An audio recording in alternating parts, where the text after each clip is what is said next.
Welcome, everyone. It's a great pleasure to welcome you to our keynote lecture in the conference on health in the city as part of the Global Health Colloquium of the program in Global Health and Health Policy of Princeton University. My name is João Biel.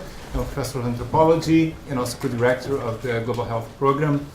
It is our great honor and pleasure to have Dr. Varela in Princeton. Drauzio Varela is a practicing oncologist, a public health educator, and a best-selling author. He's one of Brazil's most visible, lucid, and caring public intellectuals. He has taught at several academic institutions in Brazil and abroad. He has had an active role in prevention and educational campaigns about AIDS and had a pioneering radio program on the subject. From 1989 to 2001, he volunteered to work as an unpaid physician in Brazil's overcrowded and largest prison, the Carandiru complex, where he started an AIDS prevention program. As a result of this experience, he wrote the best-selling book, Estação Carandiru, that many of us here in the room have read and learned much from, which has been translated into English as Carandiru Lockdown Inside the World's Most Dangerous Prison, describing the harrowing life of the inmates. Carandiru became a major motion picture film directed by actor Babenco. Dr. Varela is the author of numerous other books, including Borboletas da Alma, O Médico Doente, The Ill Doctor, The Sick Doctor, and Por Fio.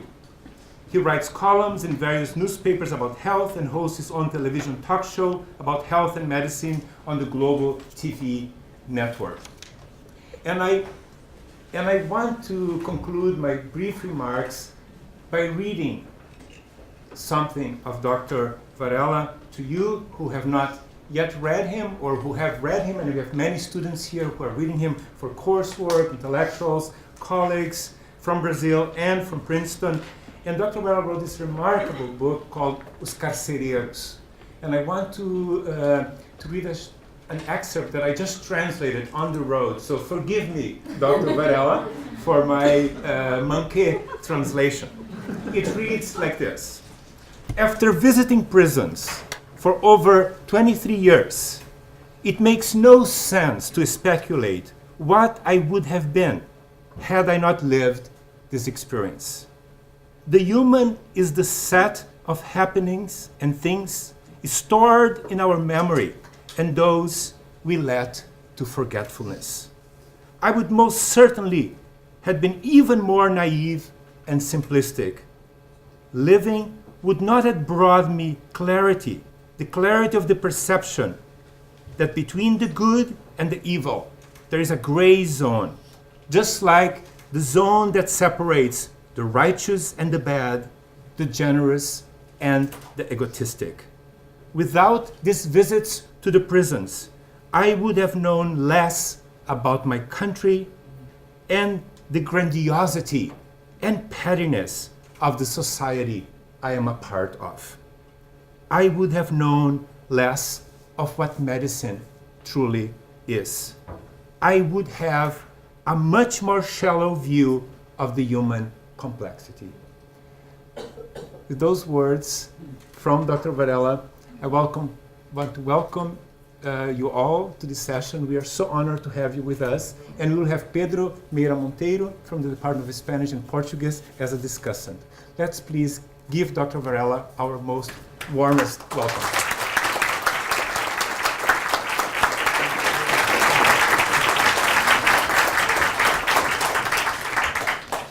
Very well translated. It's a pleasure for me to be here.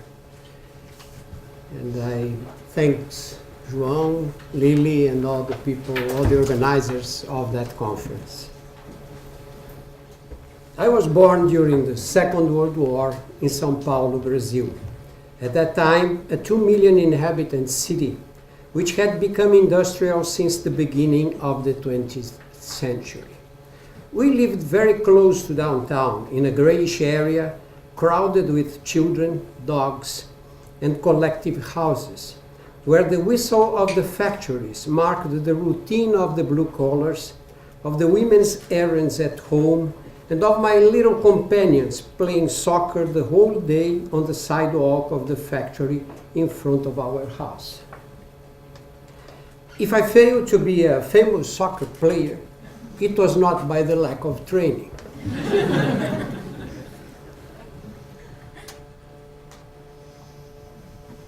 My neighborhood had such a large number of European immigrants that by the time I was 8, I could understand and even speak Italian and Spanish. One morning, when I was 7 years old, I woke up with swollen eyes. For the first time, my father took me to a pediatrician who diagnosed an acute nephritis. When we came back home, the game of the sidewalk was abruptly interrupted. All players came to me. They wanted to know if it was true that doctors used to give huge injections in the buttocks of the children. Living at a walking distance from downtown, none of my companions had ever seen a doctor. We can imagine what kind of medical services were offered to the 70% of Brazilians working in agriculture in the countryside. None of us received any immunization. Measles, varicella, mumps, whooping cough, and diphtheria were called children's diseases, part of infancy's destiny as unavoidable as growing older. Any episode of fever that left the child feeble, somnolent, was enough to drive the mother mad, frightened by the omnipresent ghost of polio, the scourge which crippled several of my school friends. The metallic sound of the orthopedic prostheses, which accompanied the steps of girls and boys affected by the disease, was heard everywhere. In the beginning of the 50s, the birth rate in Brazil was more than 6 children per woman. Infant mortality was over 70%. Life expectancy barely reached 50 years. In the beginning of the 50s, the birth rate in Brazil was more than 6 children per woman. Infant mortality was over 10%. Life expectancy barely reached 50 years. São Paulo insisted on its delusion of grandeur. In the next 20 years, the city received millions of internal migrants, particularly from the northeast of Brazil, who came in waves to escape from the periodic droughts and the miserable life they had in their devastated lands. The city was unprepared to receive so many people who concentrated chaotically in the outskirts, areas with precarious public services. By the end of the 60s, the population grew by 300,000 new inhabitants per year.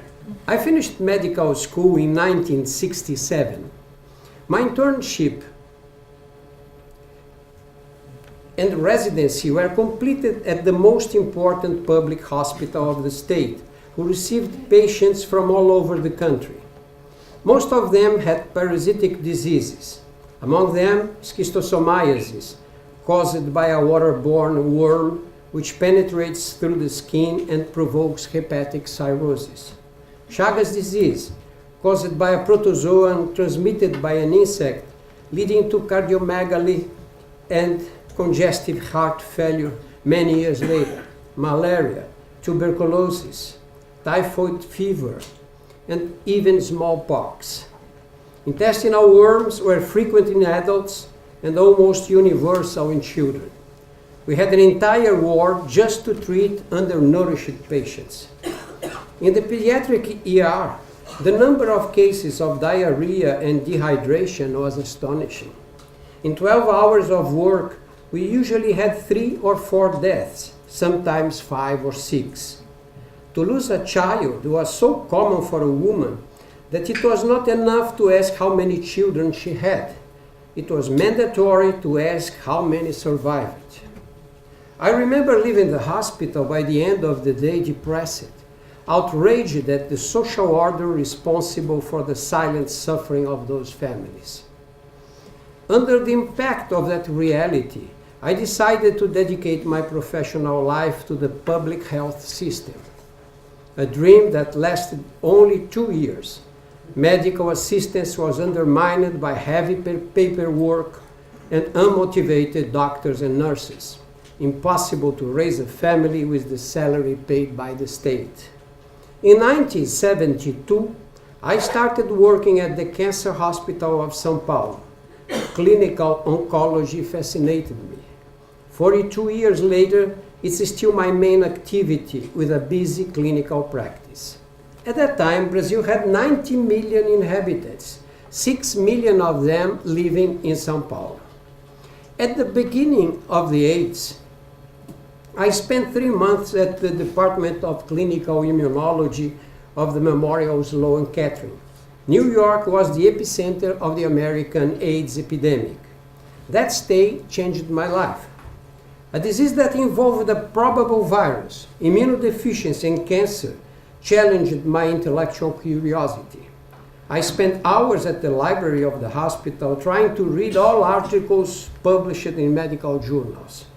Coming back to Brazil, I was the only oncologist prepared to treat AIDS patients with cancer. Almost all the first cases of Kaposi's sarcoma were referred to me. Ignorance about the characteristics of the disease and the routes of propagation had no limits. Lay press labeled it as the gay plague.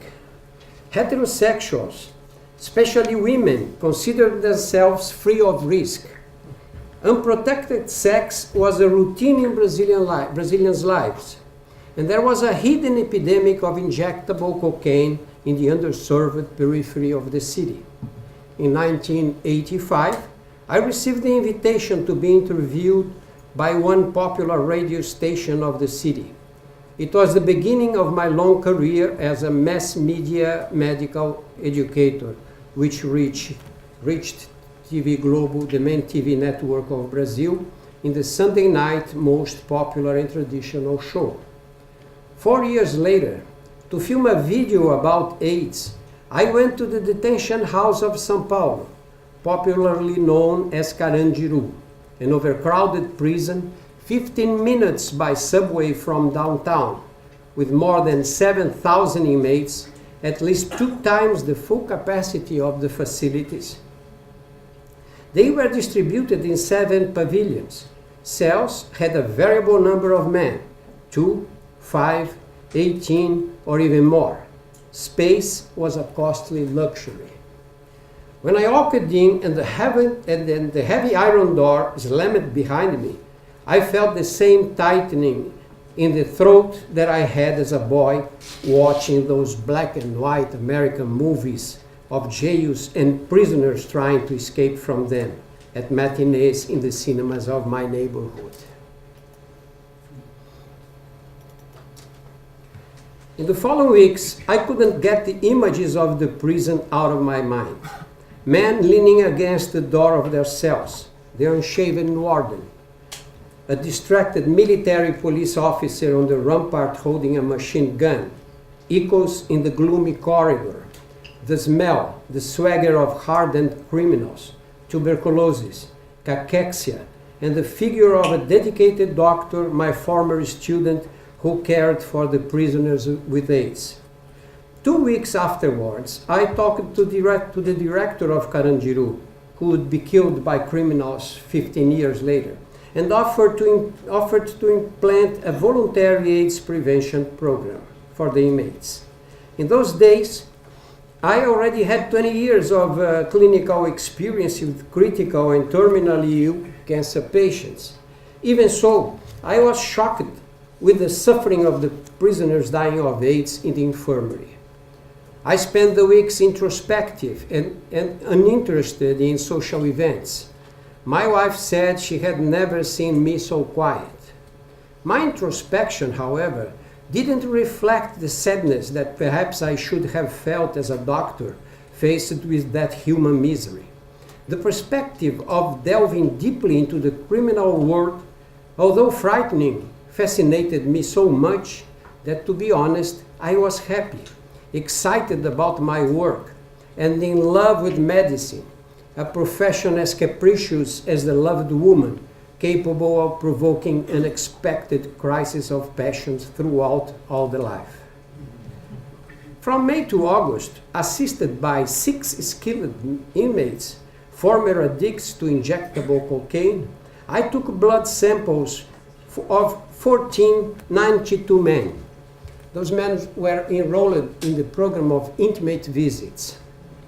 The results showed that 17.3% were HIV positive, and 60% tested positive for the hepatitis C virus.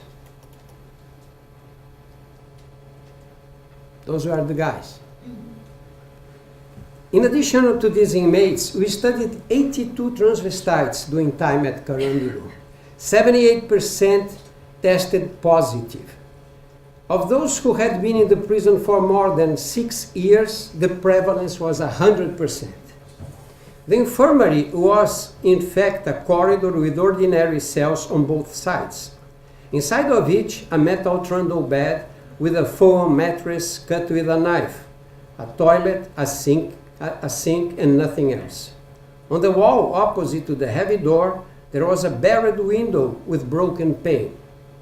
In the scant space between the bed and the wall, the patients would pile up a few items of clothes, a pair of trainers, flip-flops, plastic bags of food, bananas, stale bread, and coffee mugs. Some of them looked healthy. They recovered from surgery after shootouts, knifings, burns from having boiling water poured over them by their enemies, crises of bronchitis and dermatitis. Others, thin from the tuberculosis that was epidemic in the prison, wandered about in Bermuda shorts and flip-flops, filling the corridor with coughing fits and cox bacillus. On the beds, rolled in blankets, lay men with fever, rigors, breathing difficulties, the insides of their mouths covered in thrush, bodies wasting away and wet in their own urine. They were in the terminal stages of AIDS. Their eyes had the resigned gaze that death imposes when it comes slowly. Now you are going to watch a homemade video of the worst days of the infirmary before antiretrovirals were available. I apologize. It is full of imperfections because I was the anchorman, the producer, the screenwriter, the director, and the editor of the images.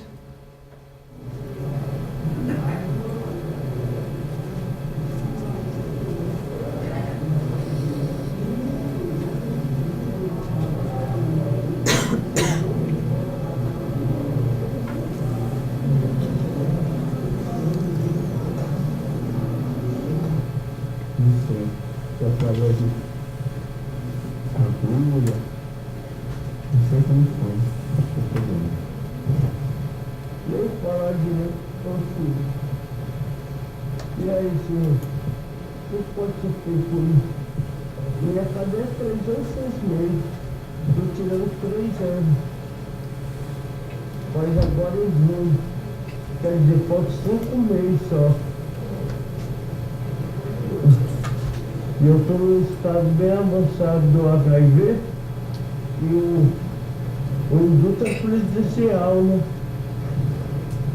E a maior irresponsabilidade.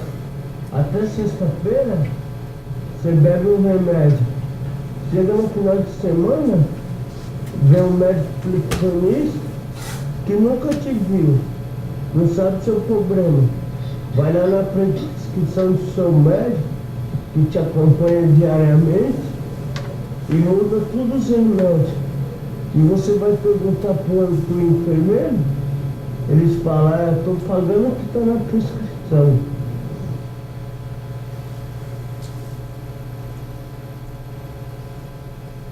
Tem 2 que idades?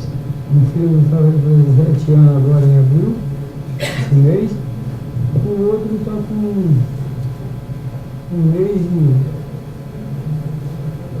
15 dias. Infelizmente, né, aconteceu de esposa ficar grávida, ela disse que ninguém ia tirar, que ninguém ia forçar a barra, a criança de uma criança. Espero que não deu uma sorte dele não estar contaminado também, mas nasceu um menino bonitinho, o Juan. A sua esposa está contaminada? Está Tá.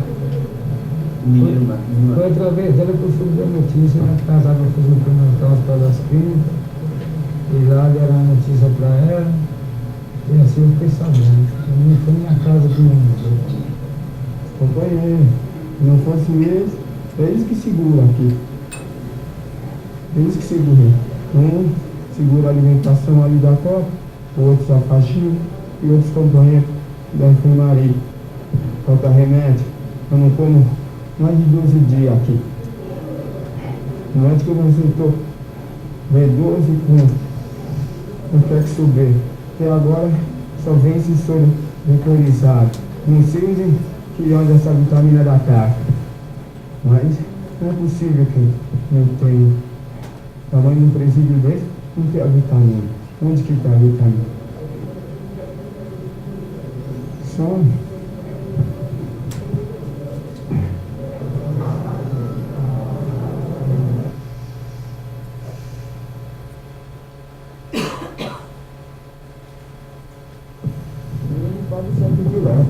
limpar, tudo certinho. Hoje em dia, que é isso? Deixa no mosquito aí, tomando conta da gente, já era. Eu estou desconfio, a mais novinha que está na Itália, a médica já falou que ela não está na cor normal dela, a minha mulher é da minha cor. Ela está assim, igual filha de branco. Então, mandou fazer um exame, né? Um exame de sangue, para ver como que tá, né? Minha mulher também, ela deve ser portadora também, pelo jeito. E eu queria ganhar, pô, coisa mais difícil que tem. Ganhei na colônia agora, dia 28 de março, estou em abril. Foi dia 28 de março. Não chamaria o paciente, nem nada. Aí ainda deu, eu deveria mandar pra colônia. Vai ser preso dentro de um bonde daquele lá. Eu não sou bondecinho, que eu estou isolando ali, até chegar em Bauru. Mais de 4 horas de viagem. Não vou aguentar. Já saiu do decreto presidencial. Eu só estou no decreto que estou governo de vida, eu estou com meu atestado médico, tudo certinho, e não dá para o juiz levar de execução para ele me mandar embora, passar o resto do dia meus outros familiares. Precisar ver nossa casa própria, pagar aluguel para mim. Só isso. Não podia ficar aqui assim. Aqui na casa de detenção tinha várias pessoas que é o seguinte, eles improvisavam a seringa com um tubo de caneta.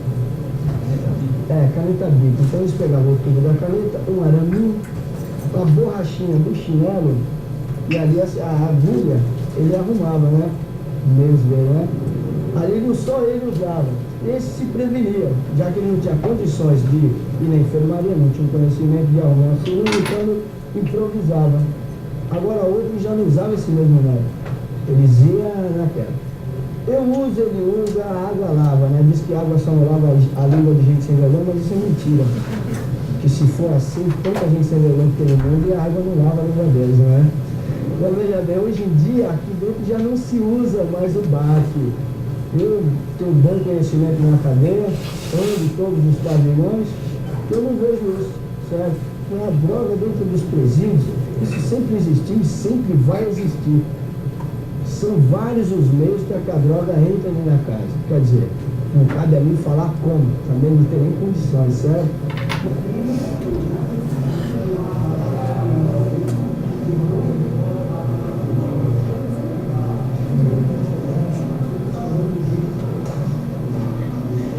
Quando a gente chega aqui, a gente é nova, né? O homossexual quando é nova, quando é bonitinha, quando já entende já do movimento, tudo, né? É claro que ela é procurada por muitos ladrões, né? Muitos ladrões que têm condições de bancar, de ter condições de segurar a bicha. tudo, né? Vi muitos assim, tipo, querendo comprar, né? Tipo, querendo fazer um programinha, entendeu? Então, isso daí vem tudo assim, se avaliando tudo, né? É tudo por interesse, porque a carne é nova que está dentro da rua. Sobre a prevenção, eu acho que deveria nós receber por mês, ou por semana, ou por quinzena, camisinha, entendeu? Que realmente a prostituição na cadeia existe, mas tem pessoas que precisam de fazer a prostituição para sobreviver. No meu caso não é esse, eu não preciso de fazer a prostituição, mas eu faço porque eu gosto. E que nem ela falou, que é dificuldade para o homossexual. Há dificuldade porque existe muita bicha aqui que transa de graça e acostuma os homens. Às vezes você vai pedir uma coisa, eles não dão. Não é porque eles não têm ou porque seja para homossexual, é porque várias bichas acostumam a fazer uma parte de programa de graça. Sobre a pederastia, eu sou travesti, ela é homossexual, ele é gay, todos nós somos homossexual. A gente nunca vai mudar o nosso modo de gostar de homens, de ir pra cama com homem. Outra coisa, a pederastia, que eu saiba, nunca deu cadeia. Aqui dá isolada. Além de dar isolada, a gente apanha. Então quer dizer que toda hora que nós quisermos satisfazer até com o nosso homem nosso, e o esquadrão chegar, a gente tem que pular da cama, já debaixo de canada de ferro e ele para isolada. Não, mas não é verdade? Ontem minha mãe saiu daqui desesperada, me cortou o coração. Ela, poxa, você podia ir para casa para morrer pelo menos em casa. Não quero que você morra num lugar desse. Porque é triste. Sou filho único, com a mãe dele nessa situação, com a cadeia praticamente toda paga. E eu sou réu primário, de artigo e de cadeia. E sou menor de 21 anos. Quer dizer, cabe tudo pra mim, por que não me manda? Minha coluna faz 3 meses que eu assinei. E eles não me removem. Porque da colônia é mais fácil, né? Você faz uma luta e vai para o hospital da rua, ser tratado como gente. Eu sonho com isso, poder ser tratado como gente. Olha, tô aqui, tô jogado nas taças, tô jogado nas taças. Que decadência acabar nesse lugar. The number of patients who came from the pavilions steadily rose. There were crackheads with labored breathing, paraplegics with bed sores, victims of knifing, aggressions, patients with epileptic fits, diabetes, hypertension, abscesses, and all sorts of dermatitis. It was like a crowd flocking to a miracle healer. I was not trained for that antiquated form of medicine without images or laboratorial confirmation. The doctor had to be quick, listen to the complaints, examine with a stethoscope, look them over generally, make the diagnosis and prescribe medication in 5 minutes at most, accurately if possible. Carandiru had an enormous hall with no chairs on the second floor of Pavilion 6. Where a cinema had operated before its destruction in a rebellion. Every Friday morning, we took 300 or 400 prisoners there, set up a screen with sound equipment, showed a video about AIDS, and answered questions from the audience. Moving so many men from their pavilion to the cinema and getting them back unscathed wasn't simple. The operation started at 8 o'clock. When the cells whose occupants were going to hear the talk were unlocked before the others, and the inmates headed for Pavilion 6. Afterwards, at about 11, they walked back in an orderly fashion. Considered unrealistic by staff members, the task of getting hundreds of prisoners out of bed before 8 a.m. was circumvented by showing an erotic video at the end of the presentation, after I left the hall. The strategy of combining music, preventive medicine, and sex was a box office success. It could work in other prisons.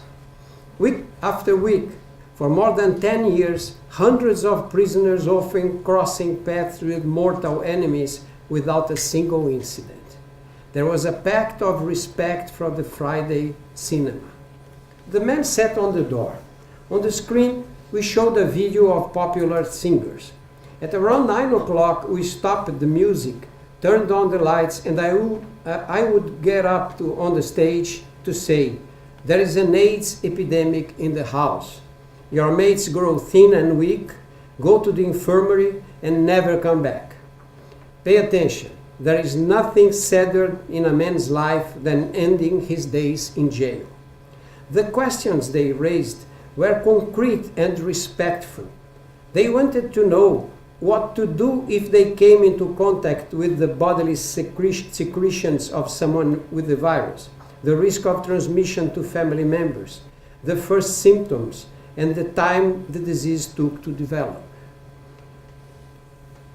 They used expressions like penetration, anal sex, and homosexuality, never slangs. After the last question, I would summarize 3 take-home messages. First, solidarity with a sick cellmate didn't present any risk.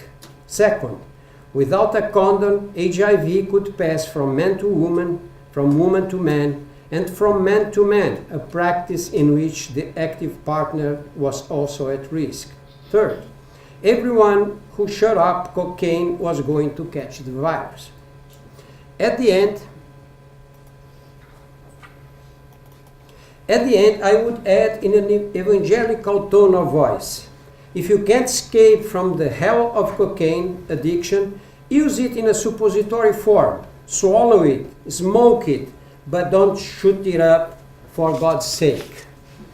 Every time after that recommendation, the audience would break into a round of applause, which created a dramatic atmosphere for my exit from the hall. There was a hidden reason for that demonstration.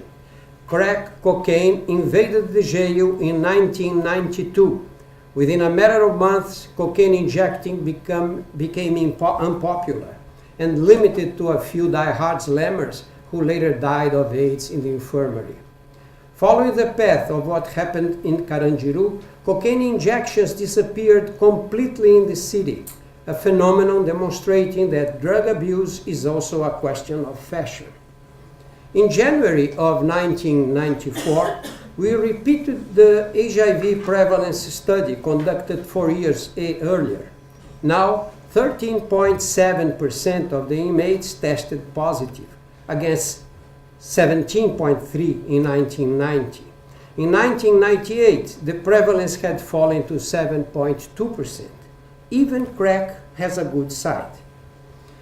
As part of the educative program, we published several numbers of a comic book, The Street Dog, a character created by Paulo Garfunkel and Libero Malavolha. The hero was the son of a Brazilian mother and 5 fathers from 5 different races. He embodies the racial melting pot that is Brazil. His superpowers are a direct consequence of his hybrid origins, which gave him the agility to be at home in any social milieu. The hero's past is nebulous. All we really know about him is that he's a former prisoner, loyal to his friends, ruthless with the enemies, only has sex with a condom, and loathes syringes and needles. Street Dog was very popular among the inmates. The comic book helped us disseminate the information that cocaine injection was very dangerous behavior and to present condoms as part of the erotic repertoire. Carandiru became sadly famous when in October 1992 a rebellion erupted in Pavilion 9, brutally repressed by the police. At the end, 111 prisoners were killed. News with images of the massacre were shown everywhere. Inmates looked on. The city's notorious squad of police shock troops arrived. As they filed into the prison, those outside expected the worst. Their fears were soon realized. When it was over, 111 prisoners lay dead. shot in the back, torn apart by dogs, sprayed with machine gun fire. A massacre. In October 2002, Carandiru was imploded. A park with a library and 2 schools were built in its location.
I went to do the same work as a voluntary doctor in other prisons. The last 7 years I have spent in the feminine penitentiary of São Paulo, which imprisoned more than 3,000 women.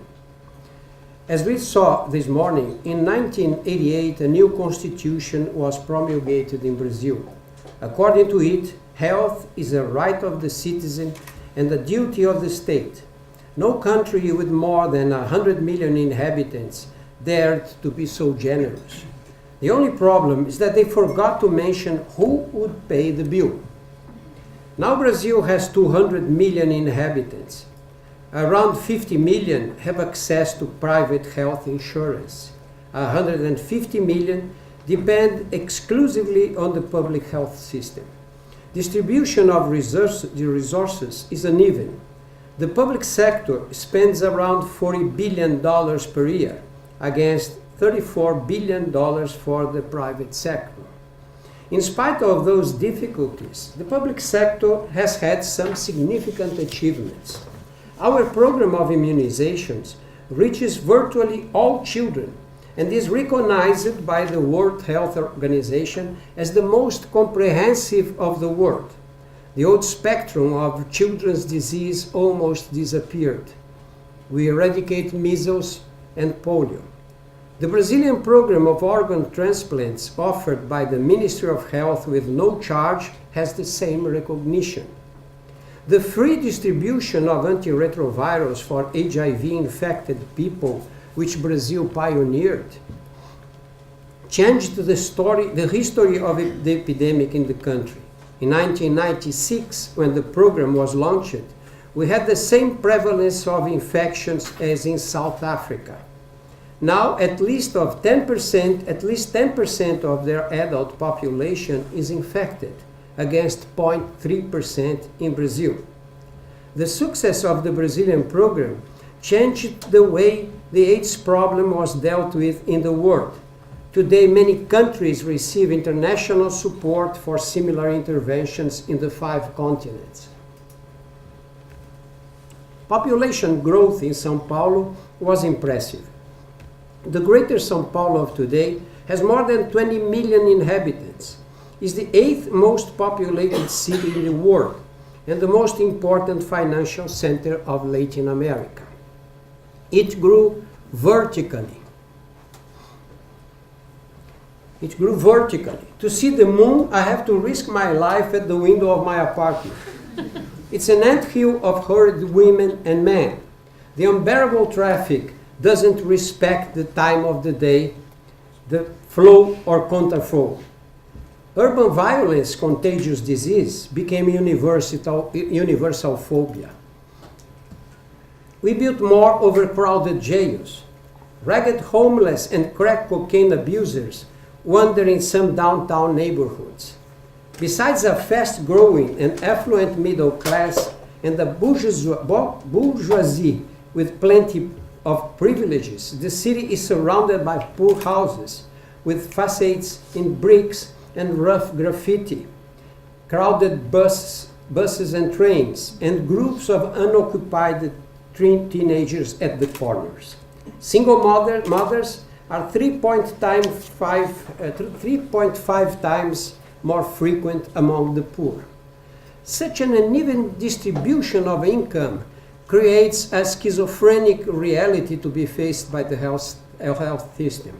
To deal with problems like infectious diseases, teenage pregnancy, AIDS, maternal mortality, smoking-related diseases, drug addiction, homelessness, and at the same time to confront ailments characteristic of the developed countries, obesity, diabetes, hypertension, cardiovascular disease, cancer, aging, and neurologic degeneration.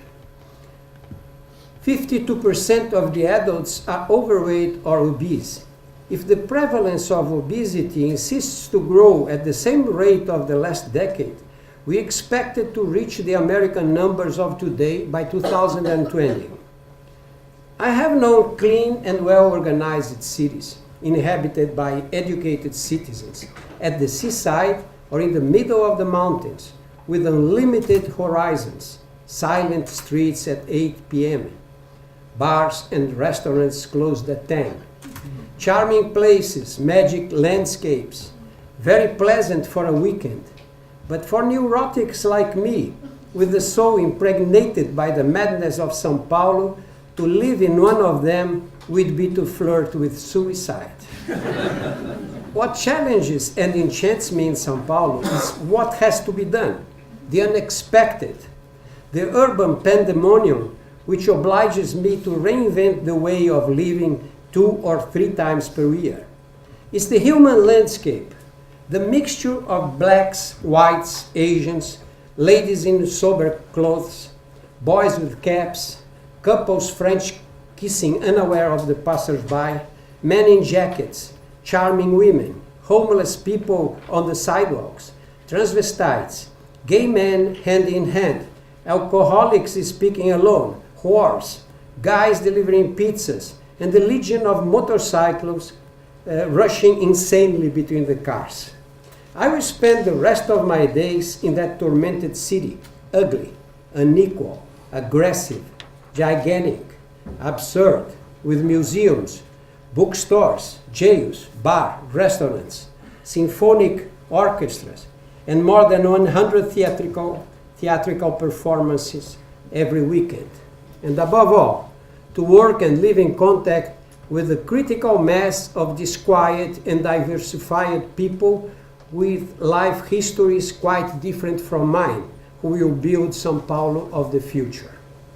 The city where we took the first steps will go along with us for the rest of our lives. We can move to other regions or distant countries to live for decades under the snow or the hot sun, in the serenity of the province or the hostility of a metropolis. Makes no difference. The streets of our childhood shall be on every corner. Thank you very much.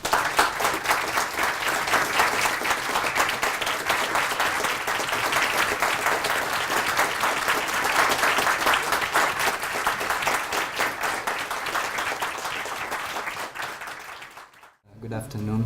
It's really a pleasure to be here, and thank you for this great and moving talk. I would like to reinforce João's words and tell you again what an honor and a privilege it is to have you here today with us. I'll make a few very brief remarks, and I'll raise just a couple of questions just to warm up and then open the discussion to the floor. If there's one thing that stands out when we read your essays, your books and posts, is the love for São Paulo, which is actually the love for the metropolis. It is clear that such love translates as a broad interest in subjects who are in the margins. But interest here is connected to an approach that is also a clear movement towards the other. In this approach, there is sympathy, some level of loyalty, the possibility of keeping secrets that have been told, that people tell you. There is in some a double loyalty. The loyalty to your own position as a doctor, as a public persona, as a writer, but also the loyalty to those unassisted subjects. It's remarkable that such loyalty does not take or develop any paternalistic tone, quite the contrary. For those of you who have not yet had the pleasure of reading Drauzio Varela's essays and book, it's noteworthy that they seem to belong to a very lively and rich genre within Brazilian literature. I am referring to the crônicas, which might be translated as chronicles or perhaps personal essays, memoirs in English. It's really a hard to translate kind of literary genre, as all literary genres probably. In any case, this is a genre that lies in a very significant crossroad, very dear to Brazilian writers and theorists, sociologists, anthropologists, historians, literary critics, which is the crossroad of the public space on the one hand and of the private space or the private voice on the other.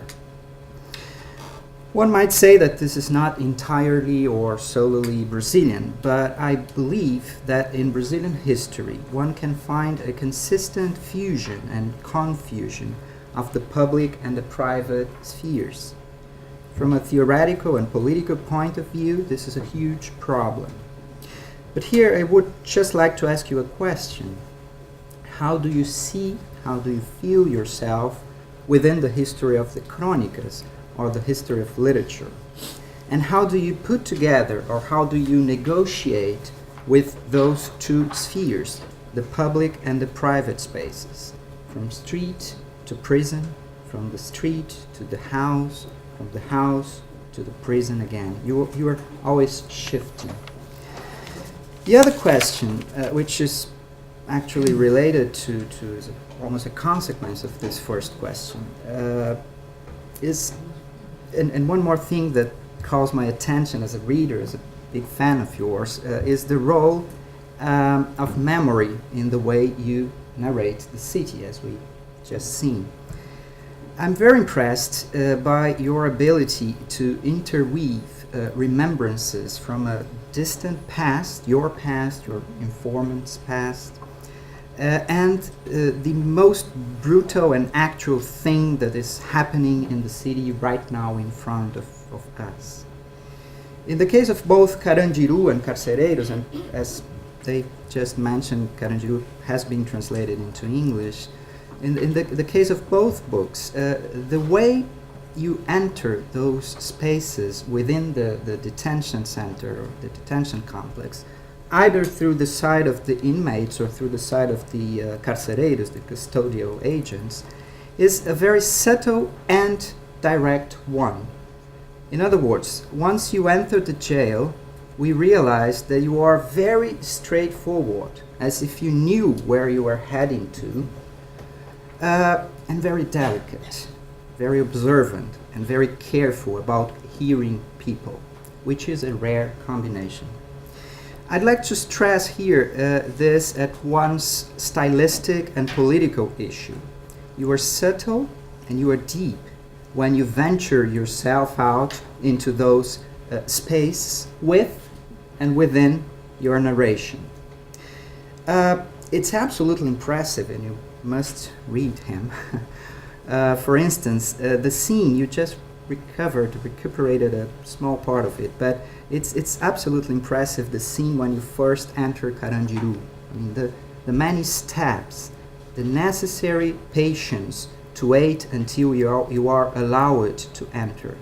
The side scenes with lawyers and policemen, the light, the shades, the silence, the t-shirts and jerseys, camisetas do Corinthians above all, the humble fountain, the garden, and the few flowers that insist to be there to exist. As a narrator, you are part of the scenario, but at the same time, you are also able and allowed to wander through that space, at least up to a certain point. Above all, you can exit that space. You can leave that space as a narrator. I'm interested in the narrator that is behind the doctor. There is a sort of a Dr. Jekyll and Mr. Hyde here, but there is actually a writer behind the doctor. And we do know, I mean, those of you who study, who know Brazilian literature, that there is a very noble lineage of doctor writers. Think of Pedro Nava, Guimarães Rosa. And so here's my second and last question. How would you explain, from the point of view of the narrator, the ability or the necessity or the fate to enter and exit, to go from the most intimate kind of experience to the most public defense of those people who are there and who, for the most part, cannot leave that place? Are you a kind of messenger? If so, what kind of message can the witness of human suffering bring? Thank you.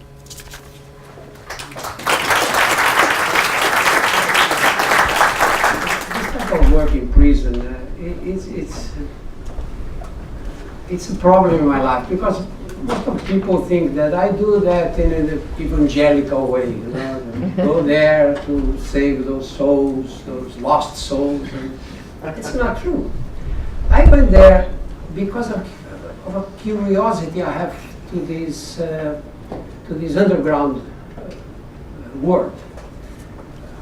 I always had it, even when I was a child. When I was maybe 11 or 12 years old, and I could economize some coins to take the bus to go to the center, I waited my family sleeping, and I escaped from the window. I took the bus and went to the downside, to the red zone of the city. And I was only 11 years old. I was afraid, frightened all the time. I didn't went there to have sex. That's the last thing I could imagine. But what attracted me was those women, those men crossing by there, those women calling me, "Hey baby, come here." This 11 o'clock I come back because my father had two jobs, and he arrived at midnight, and I always arrived before him. And I did that all the time. And when I went to the prison the first time, the scene I described in the book and I mentioned here was real. When the doors slammed behind me, because in jails, what separates you from the jail is the door. And when it slams behind you, you are in the other world, in the other side of the reality. And this gave me a very strong sensation. I couldn't live anymore without living this type of experience. It's good for me. I don't do this because I'm a very generous man. No, it's not true.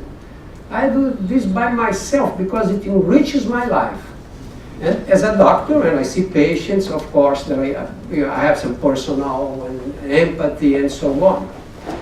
I try, for instance, not to know what that people have done, because I, in my private office, don't do the same. When someone appears with I work for the financial department of a company, I don't ask what type of business he does. So I don't ask in the prison too. And when you deal with this type of people, you see they are stories, their experiences. You talk to a guy 19 years old and he tells stories that he should have lived 100 years to have that experience. The warders, how they take care of the prisoners, what tactics they use to divide them, to try to control. So it's a so complicated world, this one, that when you start writing about it, you get much more attentive. When you have to write, you pay much more attention, and you pay attention to the details, because the details are very, very important. And when you write, you understand the universe much more deeply than when you simply pass the day looking, talking, and so on. That's great. So, thank you. So now we have time to open up. We want to collect a set of questions and have several rounds. So does anyone want to jump in? Yeah, Count? Yeah, and then Maria Fernanda? Yes. Yeah, just a quick question. Actually, we went through the residency on the same hospital, so I know exactly how it felt. But when you see something so dramatic, so intense, and you're present in such a deep suffering, there's this reality check, that mindfulness of that moment. How do you feel in that moment, when you are completely mindful of the reality you are witnessing? We'll collect several questions. Maria Fernanda? Okay. Thank you, Dr. Bravo, for your talk. I had a very brief experience also in the prison system many years ago, not in a prison, in a judiciary psychiatric hospital for judicial patients. It's actually a very extreme situation also. My question is actually if you're following the discussion between the Ministry of Health and Ministry of Justice in Brazil regarding the construction of national policy for the health assistance for those departments, and how are you thinking a política nacional, then I translate it, a construção de uma política nacional para assistência à saúde no sistema penitenciário. We are having a movement in Brazil now that's putting together Ministry of Health and Ministry of Justice to try to implement a national plan for the health system inside the prison system, and that actually try to bring these people to the SUS assistance. And we have a public health system that is universal in access, and it has its entrance in the primary health care. And if you're following the discussion, what do you think about it? Considering that we had Carandiru, that was a terrible situation, but in Brazil we had many other Carandirus in many other states. We had a situation in Maranhão some months ago, and that is the first question.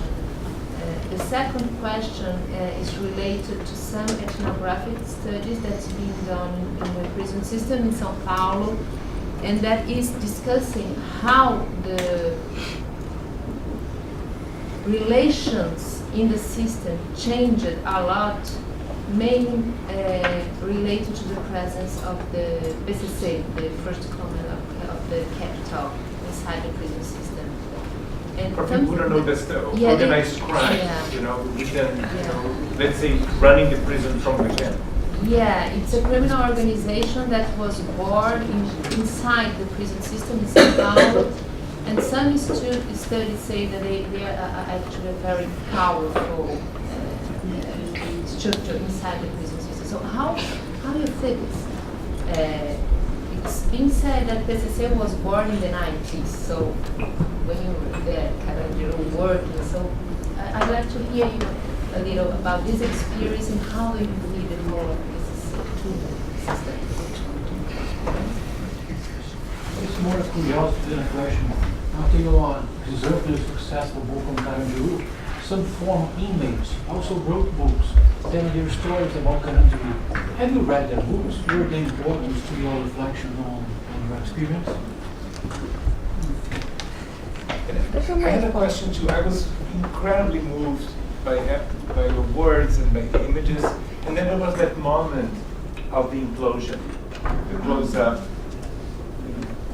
7 seconds. The politicians celebrating, but then the doctor, was left. And if you could tell us a little bit of, of that moment, which goes along the lines of Carl's questioning, of the moment of encounter with the patient, with the pain, with the injury, and this moment in which all that you went through somehow did not materially exist anymore.